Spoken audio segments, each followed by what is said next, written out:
우리 신약성경 333쪽 데살로니가전서 5장 24절 말씀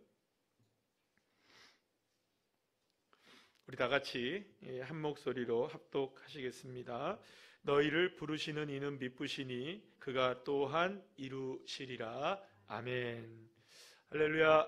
옆에 있는 분들과 인사 나누겠습니다. 반갑습니다. 예, 감사합니다. 오늘 이렇게 하나님의 은혜 가운데 밤에 나오셔서 주님을 찬양하여 예배하는 여러분들에게 풍성한 하나님의 은혜 내려 주실 줄 믿습니다. 이제 내일하고 내일 모레 이제 이틀 이제 지나면 또 한 살 더 먹게 되죠, 그죠? 물론 생일 지나야 한 살 더 먹죠, 이제는. 그죠? 하나도 뭐 재미없으셔서 만 나이가 돼서 뭐 내년 한 해가 된다 해서 우리 한 살을 더 먹진 않지만 그래도 이제 새해가 밝아오게 됩니다. 돌이켜보면 올 한 해도 여러분들에게 아마도 개인적으로도 그렇고 또 나라적으로도 그렇고 여러 가지의 모습들 속에서 정말로 다사다난했던 한 해라고 표현을 할 수 있을 것입니다. 여러분 올해 한 해를 돌이켜보면서 여러분은 어떤 인생을 살으셨습니까? 나름대로 성공적인 인생을 사신 분들도 계실 것이고 또 아주 엉망은 아니지만 그래도 실패에 가깝기도 성공보다는 그래도 여러 가지로 좀 부족하고 실패한 것들이 있었던 우리의 인생이라고 평가를 스스로 하시는 분들도 있을 것이라고 생각합니다. 자, 그런데 오늘 데살로니가전서 5장 이 말씀을 우리가 보게 되면 하나님의 뜻이 무엇인지에 대해서 이제 그 사도 바울이 우리에게 굉장히 명확하게 한 가지의 뜻을 알려주는데 이 말씀을 한번 읽어보시면 우리가 한 해 동안 우리가 어떻게 살았는지에 대한 이 말씀의 잣대로 우리가 한번 생각해 볼 수 있을 것 같아요. 데살로니가전서 5장 16절, 18절 말씀 우리 한번 읽어볼까요? 시작. 항상 기뻐하라, 쉬지 말고 기도하라, 범사에 감사하라. 이것이 그리스도 예수 안에서 너희를 향하신 하나님의 뜻이니라. 아멘. 하나님의 뜻이 이것인 줄로 믿으십니까? 예, 그러니까 우리는 주님께서 말씀하시죠. 하나님의 뜻이 이거다. 언제나 어떤 상황에서든지 우리에게 뭘 하기를 원하십니까? 기뻐하기를 원하시고 또 무슨 일을 만나든지 저와 여러분이 낙심하기보다는 기도하는 자리에 서기를 원하시고 또 우리가 어떤 환경 속에서도 좌절하기보다는 감사하기를 원하시는 것, 이것이 너희를 향하신, 우리 모두를 향하신 누구의 뜻이다? 하나님의 뜻이다. 자, 그러면 하나님의 명확한 뜻이 있잖아요. 항상 기뻐하고 쉬지 말고 기도하고 범사에 감사하자. 이 하나님의 말씀으로만 우리가 보자면 성경 구절 많은 구절들이 있겠지만 이게 하나님의 뜻이라고 우리에게 말씀하고 있으니까 이 구절만 딱 보자면 여러분들 어떤 인생으로 내 스스로의 삶에 몇 점을 줄 수 있을까? 수요일 날에도 이런 얘기를 제가 하긴 했었는데요. 사실 우리가 생각해 보면은 사실은 굉장히 부끄러운 일들만 많은 것 같아요. 우리가 항상 기뻐해야 됐지만 항상 기뻐하지 못했던 많은 순간들이 우리에게 매일같이 많은 순간이 있었고요. 또 우리가 어떤 일을 만나든지 기도를 해야 하는데 기도의 자리보다는 때로는 걱정과 근심의 시간이 훨씬 더 우리에게 많았던 것이 사실이지 않습니까? 그리고 또 우리가 감사를 하려고 해도 상황과 형편이 여의치 못해서 또 두려움에 휩싸여서 우리가 감사하지 못했을 때 굉장히 많다라고 내 자신 스스로가 아마도 이렇게 생각을 할 수 있을 것입니다. 하나님의 뜻이 항상 기뻐하고 쉬지 말고 기도하고 범사에 감사라고 했는데 이 말씀 하나만 비춰보더라도 우리는 얼마나 부족했는가, 연약했는가를 우리가 알 수 있게 되겠죠.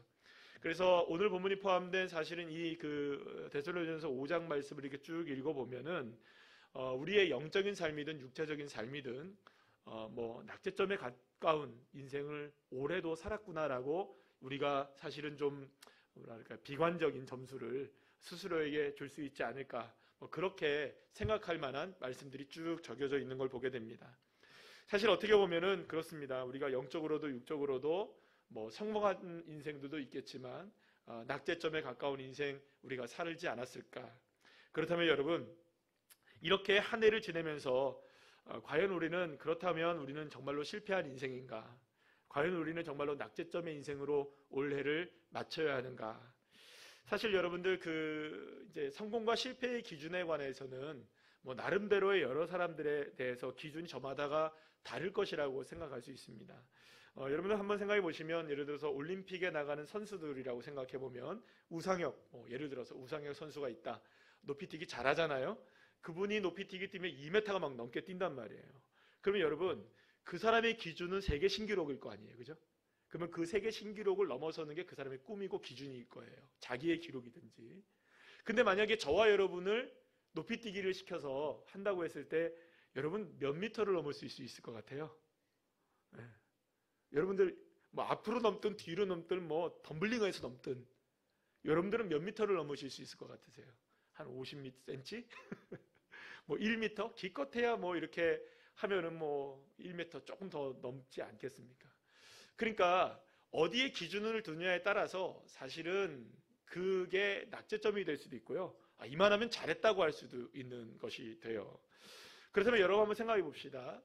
저와 여러분에게 있어서 올 한 해의 점수를 매기게 된다고 했을 때 여러분들이 가지고 있는 나름대로의 기준은 무엇을 놓고 우리가 기준을 삼아야 하는가라는 것을 한번 생각해 보시죠.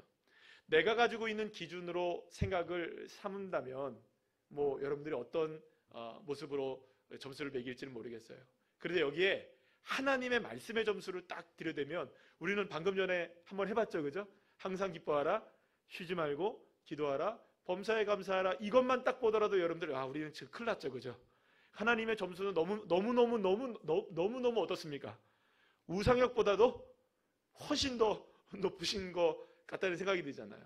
왜냐하면 여러분 정말로 그런 것이 하나님의 기준은 정확하죠, 여러분들 명확하죠. 그래서 우리가 보통 하나님의 말씀에 대한 기준을 이야기할 때 하나님은 의롭다라는 말씀을 하시죠. 그래서 의로우신 하나님, 정의로우신 하나님, 공의로우신 하나님. 여러분 아멘이 나오시나요? 공의롭고 정의롭고 뭐 이렇게 의로우신 하나님에 대한 기준으로 우리가 딱 된다면 여러분들 우리는 맹렬한 타오르는 불꽃만 주님을 만나실 수 있을 것 같아요. 그 앞에 가면 우리가 벌벌벌 떨 수밖에 없겠죠, 여러분들. 여러분들 성경의 66권의 말씀에 딱 들이대서 거기에 의롭고 정의롭고 공의로우신 하나님 판단 앞에 우리의 삶을 딱 맡긴다면 그 하나님의 선명한 기준 가운데 우리가 선다면 여러분 어떻게 될까요, 여러분? 우리가 뼈라도 남아 있을까요, 여러분? 우리가 정말로 주님 앞에 내가 고개를 들 수 있는 인생이라고 말할 수 있을까요? 만약에 하나님의 공의와 정의와 이런 의로움의 그 기준으로 우리가 만약 잣대를 댄다면 말이죠. 그래서 만약에 우리가 하나님의 은혜의 잣대, 하나님의 공의의 잣대로 우리의 삶을 바라본다면 진짜 우리는 빠져나갈 길이 없을 거라는 생각이 들어요. 그래서 나름대로 그래도 기준을 낮춰서 내 기준으로 삼는다 하더라도 여러분들 내 기준을 충족합니까? 못합니까? 잘 못해요. 하나님의 기준은 너무 높으시니까 우리가 충족하지 못하는 일이라고 생각을 한다면 그래도 많이 낮춰서 내 스스로의 기준으로 여러분들 본다 하더라도 우리의 기준, 나의 기준이라도 여러분들 넘어섭니까? 못 섭니까? 잘 못 넘어서요. 방금 전에 제가 우상혁 선수 말씀드린 것처럼 우상혁 선수가 지금 세계 신기록 보유자는 아니란 말이에요. 그럼 자기가 가진 기준은 그걸 놓고 기준을 세운단 말이에요. 근데 자기 기록을 넘는 것도 쉬울까요? 어려울까요? 어렵잖아요. 그러니까 내 스스로가 어떤 점수를 매기고 기준을 잡는다 할지라도 그것조차 넘어서는 게 쉽지가 않아요. 자, 그런데 여기에 놀라운 것을 우리가 한 가지를 잊어서는 안 되는 것이 있어요. 뭐냐면 여러분들 방금 전에 제가 말씀드렸을 때 하나님의 공의와 정의의 잣대를 말씀드렸죠. 여기 앞에 서게 되면 우리는 맹렬한 불꽃 아래 다 타버릴 수밖에 없다고 말씀드렸어요. 그런데 놀라운 사실이 하나가 있어요, 여러분들. 하나님이 이 공의와 정의와 이런 의로움의 잣대로 우리를 다스리시며 우리를 바라보시고 기준 삼으시는 건 분명한데 여기에 더하여서 또 다른 기준으로 주님이 우리를 바라보시는 게 있더라는 거예요. 그게 뭐냐? 따라합시다. 하나님의 사랑. 할렐루야. 그래서 여러분들 이 사랑의 기준이 어떤 기준이냐? 베드로전서 4장 8절 말씀에서 이런 말씀을 합니다. 우리 다 같이 한번 읽어볼까요? 시작. 무엇보다 뜨겁게 서로 사랑할지니 사랑은 허다한 죄를 덮느니라. 아멘. 여러분 모든 죄를 덮을 수 있는 유일한 한 가지의 기준이 뭐냐 하면 그게 바로 사랑이라는 겁니다. 그러니까 우리가 하나님의 공의와 정의와 의로움의 잣대 앞에 섰을 때는 우리는 뭐밖에 될 수가 없습니까? 죄인일 수밖에 없는 거예요. 우리는 그 기준을 넘어설 수가 없는 거예요. 어떠한 삶을 우리가 살아왔다 할지라도 우리는 그 하나님의 공의와 정의의 기준 앞에 섰을 때는 우리가 도무지 우리가 그 앞에 설 수 없는 존재가 되는 거예요. 그런데 놀라운 것이 있어요. 하나님 앞에 설 수도 없고 하나님 앞에 감히 고개를 들지 못하는 우리들이지만 내 인생이지만 하나님이 그러한 인생에게도 무엇에 대한 새로운 기준을 정해주시느냐? 사랑이라는 새로운 기준으로 말미암아 허다한 죄를 덮어주시고 저와 여러분의 죄를 용서해 주시고 감히 하나님 앞에 은혜로 나아가지도 못하는 저와 여러분이 하나님의 은혜 앞에 나아갈 수 있도록 인도해 주시고 내 인생 하나님의 자녀가 될 수 없는데 예수 그리스도의 십자가의 은혜와 사랑으로 저와 여러분을 품어주시고 사랑으로 인도해 주셔서 저와 여러분을 자녀 삼아 주신 줄로 믿으시길 바랍니다. 그래서 여러분들 주님의 사랑은 어떤 사랑이냐? 우리가 늘 함께 나누는 것처럼 로마서 5장 8절 우리 다 같이 함께 읽어볼까요? 시작. 우리가 아직 죄인 되었을 때에 그리스도께서 우리를 위하여 죽으심으로 하나님께서 우리에 대한 자기의 사랑을 확증하셨느니라. 할렐루야. 하나님이 저와 여러분을 사랑하십니다. 하나님이 누구를 사랑하십니까? 나를 사랑하십니다. 내가 어떤 모습이었음에도 여러분들 사랑하시나요? 죄인임에도 불구하고 사랑하시는 거예요. 내가 죄인인 거 아시면서도 사랑하시는 거예요. 그러면서 주님께서는 우리의 허다한 죄를 다 덮어주시는 거예요. 그래서 때로는요, 내가 넘어설 수 없고 실패하고 좌절하고 연약해지고 부족한 인생 가운데 그런 상황 가운데 우리가 놓여있다 할지라도 하나님은 하나님의 사랑을 연약한 죄 많은 부족한 나의 인생 가운데 사랑으로 허다한 것들을 덮어주셔서 저와 여러분을 자녀 삼아주시는, 그래 내가 너를 다 덮어준다. 공의와 정의의 잣대로 너를 하면 우리 사죄가 남아날 수 없지만 예수의 사랑으로 우리를 덮어주시고 예수의 사랑으로 우리를 인도해 주시는, 그래서 사랑하는 여러분, 저와 여러분의 삶에 있어서의 기준이 뭔지 아세요, 여러분? 그래서 내가 세운 나의 삶의 기준도 아니고요, 하나님의 무엇이 우리의 삶의 기준이냐, 내 기준이 되느냐, 하나님의 사랑이 저와 여러분의 삶의 기준이 되어주시는 줄 믿으시길 바랍니다. 그래서 모든 삶에 있어서 우리의 출발점은 어디서부터 출발해야 될까요? 주님의 사랑으로부터 출발하는 거예요. 사랑하는 여러분, 주님의 사랑으로 출발하시기를 축복합니다. 그래서 우리의 삶의 모든 순간마다 저와 여러분이 기준을 삼을 수 있는 이유는 어디 있느냐? 근거는 어디 있느냐? 하나님이 예수님을 이 땅에 보내주셔서 나를 사랑해 주시고 나의 죄를, 허다한 것들을 다 덮어주셔서 내 기준을 이제 무슨 기준으로 바꿔주시는 겁니까? 하나님의 사랑이라는 것으로 내 삶의 기준을 바꿔주신 그분, 할렐루야, 그 분을 바라보는 것이죠.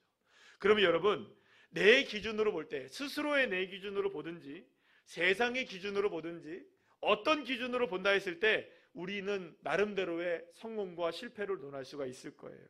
그런데 여러분들, 하나님의 사랑이라는 기준으로 우리가 나의 인생을 볼 때 우리 모두는 그저 하나님의 값없는 은혜를 거저받은, 믿으십니까? 값없이 받은 존재에 불과하다는 것이죠. 그럼 여러분, 저와 여러분의 중요한 것은 다른 기준이 아닌 거예요. 내 기준도 아니고 세상의 기준도 아니고 누군가의 기준도 아니고 딱 하나의 기준인 거예요. 하나님이 나를 사랑하신다. 믿으십니까? 그래서 중요한 거는 여러분, 정말로 중요한 것은요, 우리가 이것을 우리가 날마다 고백하며 살아가는 것이 사실은 우리가 모든 상황 속에서 이기는 능력의 근원이 되는 거예요. 요한복음 3장 16절 말씀 한번 읽어볼까요? 시작. 하나님이 세상을 이처럼 사랑하사 독생자를 주셨으니 이는 그를 믿는 자마다 멸망하지 않고 영생을 얻게 하려 하심이라. 아멘. 여러분, 뜬금없이 제가 요한복음 3장 16절 말씀을 여러분들한테 말씀을 드려요. 제가 이번 1월 달에 이제 말씀을 생각하면서, 이 1월 달부터요, 매 주일마다 저희들이 말씀 한 구절씩 읽잖아요. 그죠?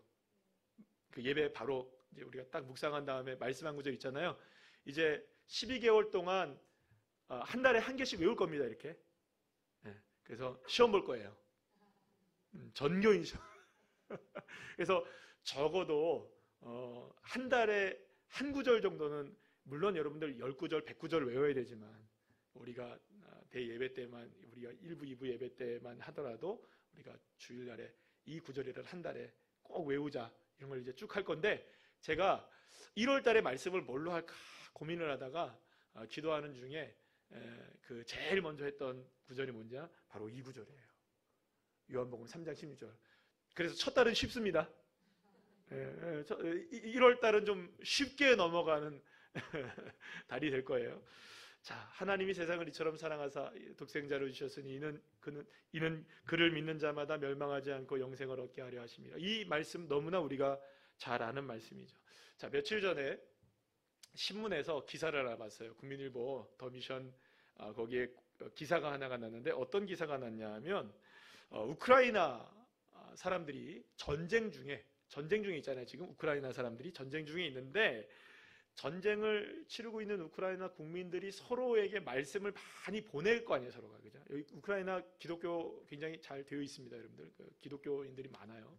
그런데 이 우크라이나의 그리스도인들이 가장 많이 말씀을 공유한 말씀, 1위부터 몇위까지 쭉 나오게 되었는데, 이걸 조사를 해봤더니 이게 바로 요한복음 3장 16절이 1등이 된 거예요. 그리고 2등이 뭐냐 하면, 여러분 잘 안 보이시는데 2등이 뭐냐 하면, 이사야 그 다음 페이지 한번 보여주시면요, 뭐라고 나와 있냐면, 2등은 이사야 41장 10절 말, 두려워 말라 내가 너와 함께함이라, 뭐 이런 말씀 있잖아요. 그리고 또 3등은 뭐냐 하면 로마서 8장 28절, 모든 것이 합력하여 선을 이루느니라. 그리고 또 4등이 여호수아서 1장 9절 말씀, 강하고 담대하라, 두려워하지 말고 놀라지 마라, 내가 어디로 가든 내가 너와 함께한다. 이 말씀이 1, 2, 3, 4등을 이렇게 됐어요. 자, 근데 여러분들 의외죠? 굉장히 고통받고 있고 어렵고 힘겨운 상황 속에서 살아가고 있는 우크라이나 사람들, 전쟁 중에 있잖아요.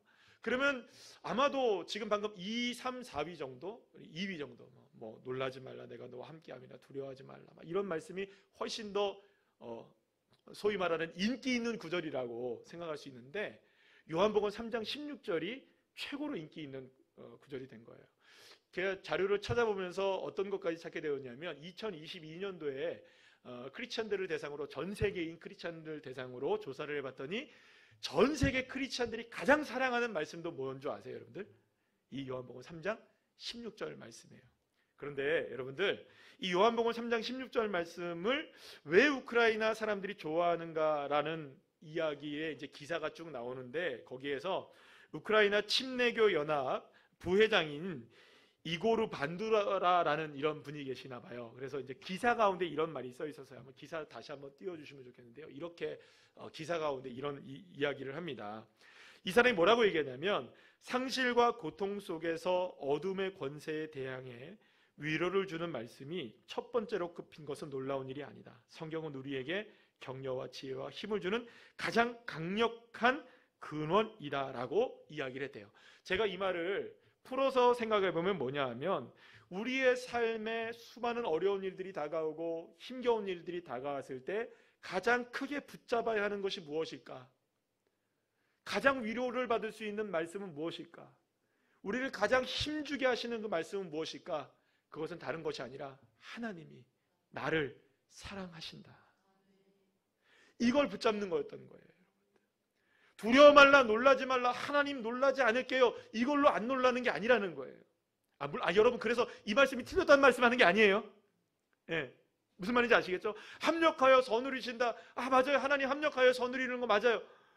이거 틀렸다는 말이 아니에요. 다 맞는 말씀이에요. 좋은 하나님의 말씀이에요. 그러나 그 무엇보다도 우리가 우리의 삶에서, 나의 삶에서 어떤 상황 속에서도 붙잡아야 되는 기준이 뭐냐?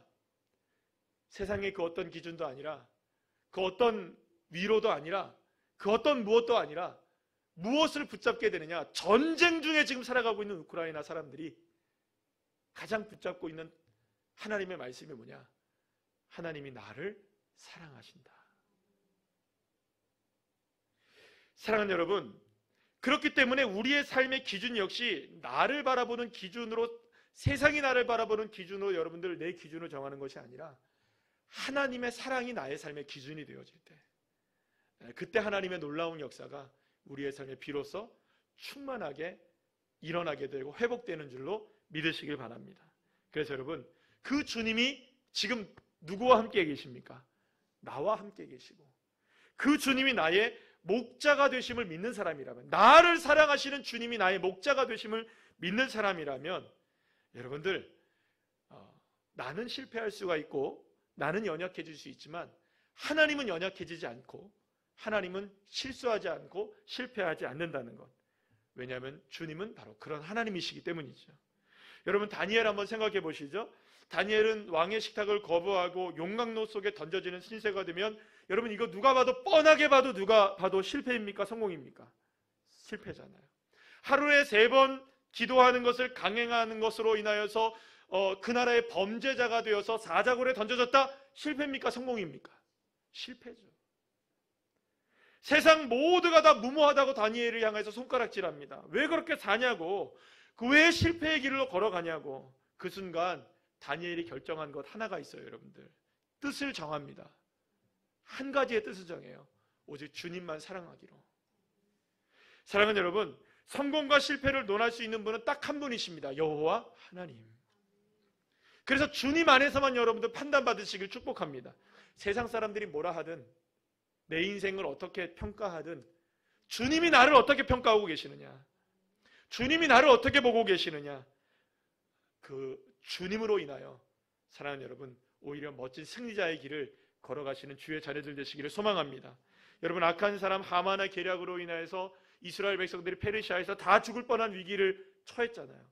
누가 봐도 지금 다 누가 승리하고 누가 패배합니까? 하만이 승리하고 모르드게가 패배하고, 모든 이스라엘 백성들이 다 패배하는 게 눈에 뻔하게 지금 다 드러났어요.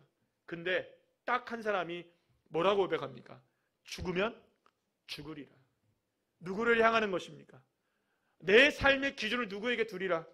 하나님께 두리라. 하나님 사랑하는 자리로 나가겠습니다. 주님을 향한 자리로 나가겠습니다. 주님을 의지하는 자리로 나가겠습니다. 칼이 목 앞에 들어오고 지금 장대가 세워지고, 어마어마무시한 일들이 지금 페르시아 제국에 다 뒤덮고 있다 할지라도 그 가운데 날 사랑하시는 그 주님, 멸망치 아니하시고 나를 사랑하시는 그 주님이 나의 하나님이십니다. 뭐 죽으면 죽겠습니다. 그러나 주님 사랑합니다. 할렐루야. 아브라함 생각해 보시죠. 고향 떠나서 가나안 땅에 도착했을 때 막막한 삶이잖아요. 여러분들, 거처할 곳이 없어서 어떻게 합니까? 또다시 도망가고 또다시 도망가잖아요. 누가 봐도 성공자입니까? 실패자입니까? 만약에 여러분들 그 하란 땅에서 떠나왔던 고향 사람들이 생각한다면, 여러분들 누구 보고 성공했다고 얘기할까요? 아브라함 보고? 그런데 여러분, 끊임없이 그 자리에서 누구를 바라보는 겁니까? 하나님을 바라보고, 또 인내하고 주님을 바라보고, 수많은 우여곡절과 실패를 경험하면서도 끊임없이 누구를 바라보는 자리로 나아갑니까? 하나님을 바라보는 자리로 나아갔을 때, 사랑하는 여러분, 아브라함은 실패자가 아니라 믿음의 조상이 되어지는 믿음의 자리에 서게 되었다는 것이죠. 하루는 하나님께서 예레미야에게 토기장이의 집으로 가보라고 이야기를 하십니다. 그래서 토기장이가 그릇을 만드는 과정을 이 예레미야가 쭉 보게 돼요. 바라보던 선지자가 예레미야 18장 4절 말씀에서 이렇게 이야기합니다. 우리 한번 읽어볼까요? 진흙으로 만든 그릇이 토기장이의 손에서 터짐에 그가 그것으로 자기 의견에 좋은 대로 다른 그릇을 만들더라. 사랑하는 여러분, 예레미야는 토기장이의 손에 쥐어진 진흙이 토기장이의 손에 이렇게 저렇게 주물러지다가 멋진 그릇이 완성되나 싶었어요. 그런데 갑자기 이 토기장이가 또 어떻게 합니까? 그 그릇을 또 깨트려 버리는 거예요. 그리고 또다시 다른 것을 만드는 거예요. 예레미야 선지자는 토기장이가 그릇을 만드는 과정을 지켜보면서 그릇을 만드는 것은 결코 그릇에게 주권이 있는 것이 아니라 그릇을 만드는 토기장이에게 주권이 있다는 사실을 깨닫게 된 것입니다. 그러면 여러분, 우리가 볼 때에는 괜찮아 보이는 그릇이지만 토기장이가 볼 때는 괜찮지 않은 그릇일 수 있는 거예요. 우리가 볼 때는 아닌 것 같아 보이지만 토기장에게 볼 때는 괜찮은 것이 있는 거예요. 그것을 결정하는 힘은 누구에게 있는 것일까요? 토기장에게 있는 것이에요. 그리고 바로 그때 하나님의 모습을 발견하게 됩니다. 그래서 예레미야가 18장 6절 말씀에서 이렇게 고백을 합니다. 다 같이 시작. 여호와의 말씀이니라 이스라엘 족속아 이 토기장이가 하는 것 같이 내가 능히 너희에게 행하지 못하겠느냐.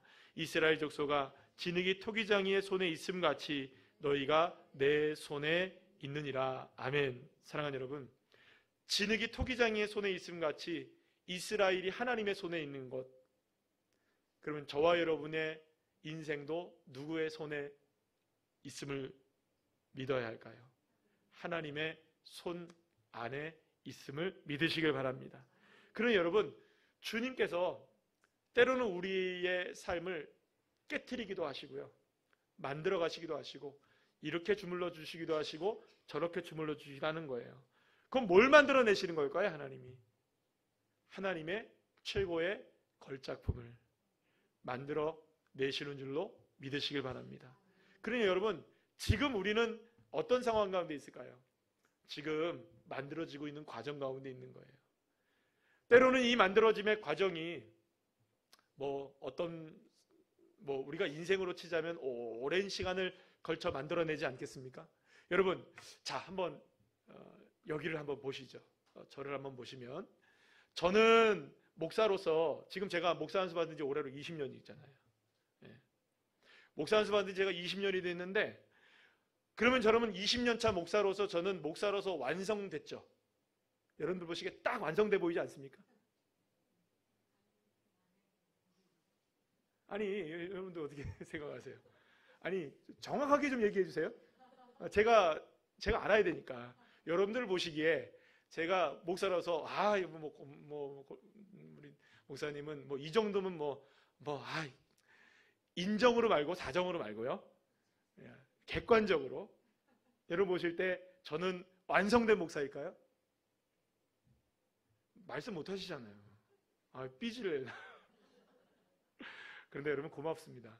왜냐하면 만약에 여러분들 중에 단 한 명이라도 목사님 완성됐어요 하면 제가 그분 찾아가서 제발 그렇게 보지 마세요. 제발 그렇게 보시면 절대 안 됩니다. 제가 사정을 해야 되는 거예요. 여러분, 저는 20년 동안 목회를 해왔지만 아직까지 다 만들어지지 않았습니다. 언제 만들어질까요? 또 깨지고 또 깨지고 또 되다 싶으면 또 주님이 깨트려 버리시고 또 되다 싶으면 또 주님이 깨트리실 때가 있고 수없이 반복을 하시면서 저를 만들어 가시지 않겠습니까? 언제쯤 완성될까요? 이 땅에서 완성 안 돼요. 주님 만나야 끝나는 게임이에요.